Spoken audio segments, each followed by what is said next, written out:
years later, he still hugged like he meant it. Those passing "I love you" still sounded authentic. He knew love was costly and time was expensive, but he saw her as his best investment. He spent himself on her.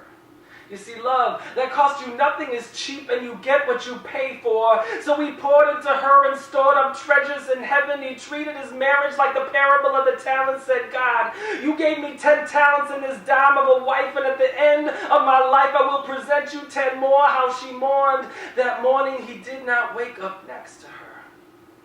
You see, cancer had been working him to death, but eternal life called and asked if he wanted to permanently retire. He expired on her birthday. Like the flame of a candle placed on a cake that read "happily ever after." She knew there was an afterlife, but Grandma just couldn't picture life after Grandpa. You see, my grandpa had a marriage that inspired me.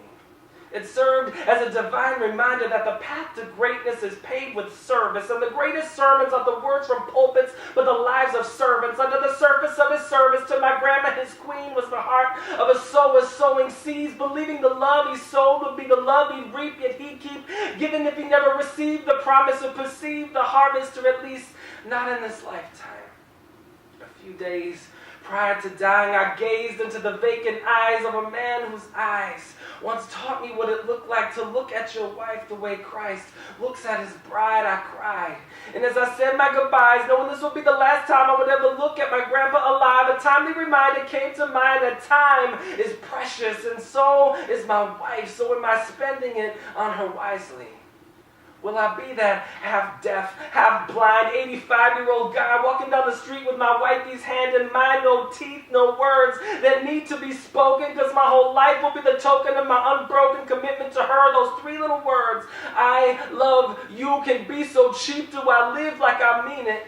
Do I love like I believe that love is patient, and we are both patients, and marriage is an operation, and God is a cardiologist and not a plastic surgeon, binding broken hearts, transplanting sinful hearts, and jump-starting dead hearts to beat again? Or will I be just another minister who sacrifices his marriage on the altar of ministry?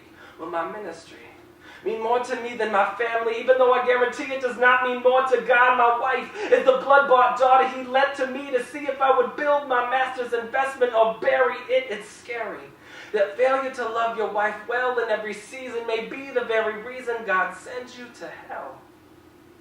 I'm telling you, it takes time for iron to sharpen iron. How ironic that we always want a spouse who meets all the conditions, when marriage is the way God conditions us to position us to learn unconditional love. Consider him who suffered and shed blood so that you will not grow weary and give up. He gave up his life for you. He was broken for the broken, and marriage is just the union of 2 broken vessels who wrestle with the same temptations and trials. Underneath the smiles and the photo albums are the real stories we hide. So don't compare the gory details of your behind the scenes to the glory of everyone else's highlight reels, because really, negatives are just beautiful pictures developing in the darkness. And no matter what way you frame it, picture-perfect love is never fit in boxes where we crop out the negatives we want no one to see, because true love loves even the ugly. Love himself stepped out of heaven and entered our phony picture of love, breaking its frame, rearranging its pieces into the shape of a cross where he lost his life to bring life to the lost. The cross